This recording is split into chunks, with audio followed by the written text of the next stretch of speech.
സുഭാഷിതം. സമാധാനമില്ലാതിരിക്കെ സമാധാനം സമാധാനം എന്ന് പറഞ്ഞ് അവർ എൻ്റെ ജനത്തിന്റെ പുത്രിയുടെ മുറിവിനെ ലഘുവായി ചികിത്സിക്കുന്നു. They dress the wound of my people as though it were not serious. Peace, peace, they say when there is no peace. യിരെമ്യാവിന്റെ കാലത്ത് യഹൂദ ജനത്തിന്റെ അവസ്ഥയാണ് നാം വായിച്ച 8-ാം അധ്യായത്തിന്റെ 11-ാം വാക്യത്തിൽ രേഖപ്പെടുത്തിയിരിക്കുന്നത്. ജീവനുള്ള ദൈവത്തെ ഉപേക്ഷിച്ച് വിഗ്രഹാരാധനയിലും പാപത്തിലും ജീവിക്കുന്ന ജനത്തിന് ആക്രമണങ്ങൾ ഉണ്ടാകുമെന്നും അടിമത്തത്തിലേക്ക് പോകുമെന്നും യിരെമ്യാവ് പ്രവചിച്ചുകൊണ്ടേയിരിക്കുന്നു.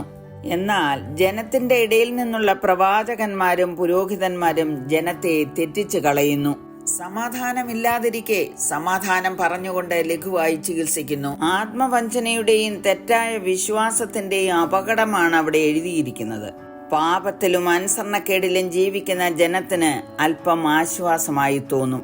ഇന്നത്തെ നമ്മുടെ സാഹചര്യത്തിൽ ചിന്തിക്കുമ്പോഴും പാപം ഉപേക്ഷിച്ച് ദൈവത്തിങ്കിലേക്ക് മടങ്ങി വരുവാൻ താല്പര്യമില്ലാത്ത ജനങ്ങൾക്ക് ചില കാര്യാദികളൊക്കെ ചെയ്ത് സമാധാനം കണ്ടെത്തുവാൻ വെമ്പൽ കൊള്ളുന്നത് നമുക്ക് കാണുവാൻ കഴിയും.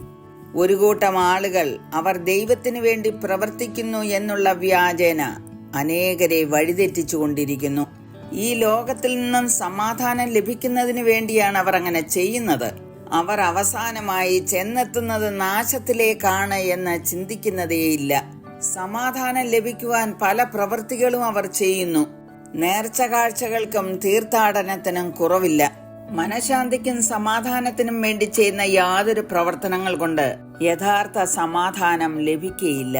ഇങ്ങനെയുള്ള ലഘുവായ ചികിത്സകൾ പ്രയോജനമില്ലാത്തവയാകുന്നു. പോരാട്ടങ്ങൾക്കും ആശങ്കകൾക്കും ഭയത്തിനും അടിമപ്പെടുന്ന ജനത്തിന് എവിടെ നിന്ന് സമാധാനം ലഭിക്കും? ദീർഘദൃഷ്ടിയായിരുന്ന യെശയ്യാവ് ഇങ്ങനെ വിളിച്ചു പറഞ്ഞു, നമുക്കൊരു സമാധാന പ്രഭു ജനിക്കുമെന്ന്. അവന്റെ ആധിപത്യത്തിന്റെ വർധനയ്ക്കും സമാധാനത്തിനും അവസാനമുണ്ടാകയില്ല എന്നും. ആ സമാധാന പ്രഭു നമ്മളോട് ഇങ്ങനെ പറഞ്ഞിരിക്കുന്നു, നിങ്ങൾക്ക് എന്നിൽ സമാധാനം ഉണ്ടാകേണ്ടതിന് ഇത് നിങ്ങളോട് സംസാരിച്ചിരിക്കുന്നു. സമാധാനത്തിന്റെ പ്രഭുവായ യേശു കർത്താവ് പറഞ്ഞു, സമാധാനം ഞാൻ നിങ്ങൾക്ക് തന്നേച്ചു പോകുന്നു, എന്റെ സമാധാനം ഞാൻ നിങ്ങൾക്ക് തരുന്നു. നിങ്ങളുടെ ഹൃദയം കലങ്ങരുത്, ഭ്രമിക്കുകയും അരുത്. ഇളകിമറിയുന്ന കലുഷിതമായ നമ്മുടെ ഹൃദയത്തിൽ സമാധാനം വരുവാൻ ഒരേ ഒരു മാർഗമേ ഉള്ളൂ. സമാധാന പ്രഭുവായ യേശു ക്രിസ്തുവിനെ നമ്മുടെ ഹൃദയത്തിലേക്ക് ക്ഷണിക്കുക. കൊലോസ്യർ 3:15 പൗലോസ് ഇങ്ങനെ പറഞ്ഞിരിക്കുന്നു, ക്രിസ്തുവിന്റെ സമാധാനം നിങ്ങളുടെ ഹൃദയങ്ങളിൽ വാഴട്ടെ. അതിനല്ലോ നിങ്ങൾ ഏക ശരീരമായി വിളിക്കപ്പെട്ടിരിക്കുന്നത്. വേദനയുടെയും ദുഃഖത്തിന്റെയും വേവലാതിയുടെയും സമയങ്ങളിൽ നമുക്ക് ആശ്വാസകരമായിരിക്കുന്ന ദൈവവചനങ്ങൾ ധ്യാനിക്കുക.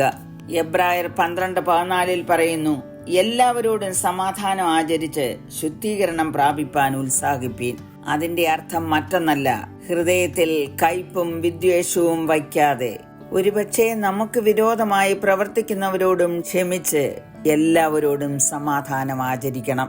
റോമർ 12:17-18 പറഞ്ഞിരിക്കുന്നത്, ആർക്കും തിന്മയ്ക്ക് പകരം തിന്മ ചെയ്യാതെ സകല മനുഷ്യരുടെയും മുമ്പിൽ യോഗ്യമായത് മുൻകരുതി കഴിയുമെങ്കിൽ നിങ്ങളാൽ ആവോളം സകല മനുഷ്യരോടും സമാധാനമായിരിപ്പീൻ.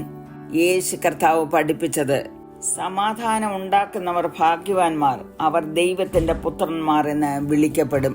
പ്രിയമുള്ളവരെ, നാം ദൈവത്തിന്റെ പുത്രന്മാരായി തീരുവാൻ നമ്മളെ തന്നെ സമർപ്പിക്കാം, പ്രാർത്ഥിക്കാം. കരുണയുള്ള പിതാവേ, അടിയങ്ങളുടെ ജീവിതത്തിലും ഞങ്ങൾ ഇടപെടുന്ന മറ്റുള്ളവരുടെ ജീവിതത്തിലും ഞങ്ങൾ സമാധാനമായിരിക്കാൻ അവിടുന്ന് കൃപ ചെയ്യണമേ എന്ന് യേശുക്രിസ്തുവിന്റെ നാമത്തിൽ അപേക്ഷിക്കുന്നു, കേൾക്കണമേ. ആമേൻ. വ്യാകുല ചിന്തകൾ നിന്യാഗമോർക്കുമ്പോൾ മറന്നു പോകും. നിൻ കൃപ ഓർക്കുമ്പോൾ, നിന്നെ ധ്യാനിക്കുമ്പോൾ ഭാവി ആശങ്കകൾ ഒഴിഞ്ഞു മാറും. യേശുവേ, അങ്ങില്ലെങ്കിൽ എൻ ജീവിതം വെറും ശൂന്യമേ. യേശുവേ, അങ്ങിലലിയുവാൻ എന്നെ മുഴുവനായി സമർപ്പിക്കുന്നേ. എന്നെ മുറ്റും നീ കഴുകണമേ. എൻ യേശുവേ, നിന്നോട് ചേർന്നു ജീവിപ്പാൻ ഇടയാക്കണേ. എന്നെ മുറ്റും നീ കഴുകണമേ.